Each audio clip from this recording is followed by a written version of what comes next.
Save up to 50% on your medicine bills. Ask your doctor or pharmacist if Pharmacodynamics has a generic medicine that's suitable for you. Welcome back. With people basically eating their weight in sugar and flour each year, it's no wonder we become a planet of sugar addicts. And like most addictions, it'll make you feel better for a little while, but wreak havoc on your body later. How many of our audience are sugar addicts? Can I see? Yeah, I see. I'm putting my hand up as well because I too am a sugar addict. Now, there are many reasons why we go for sweet things. Sweet tastes good and is the first taste humans prefer from birth, in fact, a preference that gets reinforced by rewarding ourselves with sweet treats, which makes us crave it even more. But carbohydrates also stimulate the release of the feel-good brain chemical serotonin, and the taste of sugar also releases endorphins that calm and relax us and offer a natural high. Now, you know why we like so much sugar, but consuming too much sugar has long-term consequences, including the development of metabolic syndrome. We'll talk about that in a moment, but there are some helpful ideas on how to kick your sugar addiction, and I'm preaching to myself as much to you. Firstly, give in a little. Eat a little bit of what you're craving, maybe a small biscuit or a mini chocolate. Enjoying a little of what you love can help you steer clear of feeling denied, but keep it small. Secondly, combine foods. If the idea of stopping at just one biscuit seems impossible, you can still fill yourself up and satisfy a sugar craving by combining the sweet food with a healthy one. So if you love chocolate, you can dip a banana in chocolate sauce, or try mixing in some almonds with chocolate raisins. Thirdly, grab some gum. Kids, I hope you're not listening to this. If you want to avoid giving into a sugar craving completely, try chewing a stick of chewing gum. Research has shown that chewing gum can reduce food cravings. Then get up and go. When a sugar craving hits, walk away. Take a walk around the block or do something to change the scenery to take your mind off of the food you're craving. And finally, eat regularly. Waiting too long between meals may set you up to choose sugary, fatty foods that curb your hunger. Instead, eating every 3 to 5 hours can help keep blood sugar stable and help you avoid irrational eating behavior. Now, Pam was diagnosed with metabolic syndrome a while back and as a result developed diabetes and had to inject herself with insulin to control her blood sugar. But since we last met up with Pam, she's made tremendous advances in her health because of lifestyle changes and now no longer needs to use that insulin, which is great news. We first met Pam in May last year, soon after she had made the decision to change her life in order to save it. Challenged with losing weight and getting active, she was already making steady progress when we checked in on her in January. Although it was only identified less than 20 years ago, metabolic syndrome, or syndrome X, is as widespread as pimples and a common cold, affecting as many as 1 in 6 people. It's not a disease, but a group of risk factors that raise your risk of serious illness, such as diabetes, stroke, and heart disease. Those risk factors are unhealthy cholesterol levels, high blood pressure, high blood sugar, and excess belly fat. Now, if you look under your seats, there's a measuring tape. I want you all to... No, I'm kidding. I'll never get you to do that on camera. That's fine.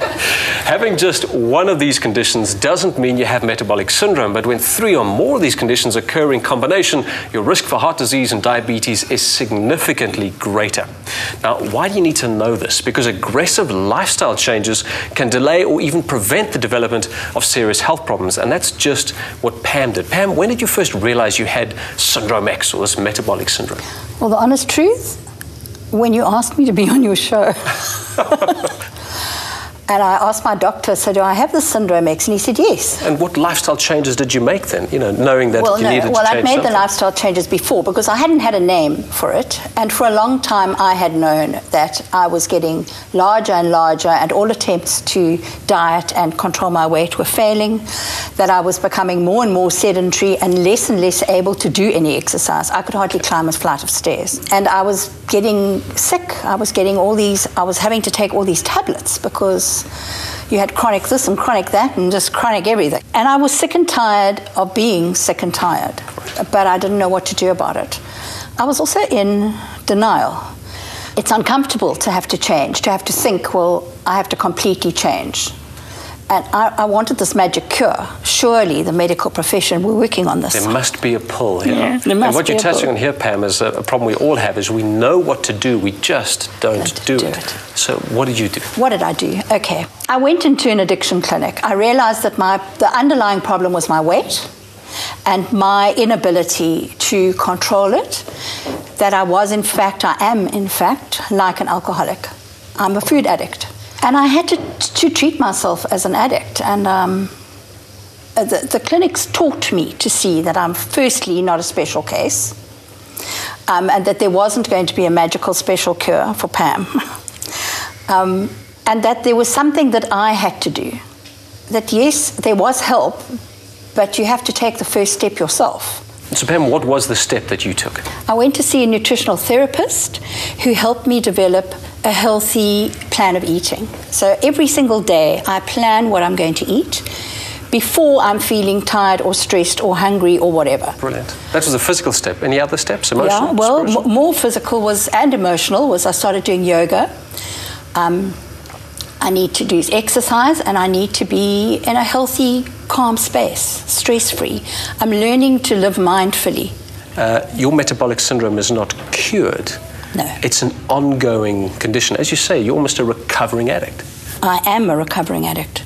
And recovery is a daily thing. It's a daily reprieve. It's one day at a time. So every day I have to get up and I have to decide, today I choose recovery. I'll always have that choice. That choice faces me 1,000,000 times a day. And the most empowering thing is that the choice is mine. I didn't know it was. Thanks for that testimony, Pam. You're so right.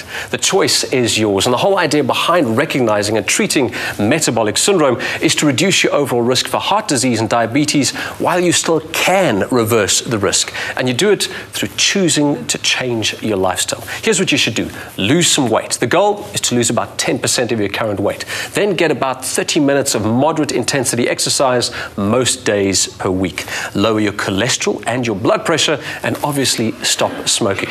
And the most important of those is exercise. Why don't you take a leaf out of KFM's Kerry Miller's book and set your sights on your first 10-kilometer run? Why not? Save up to 50% on your medicine bills. Ask your doctor or pharmacist if Pharmacodynamics has a generic medicine that's suitable for you.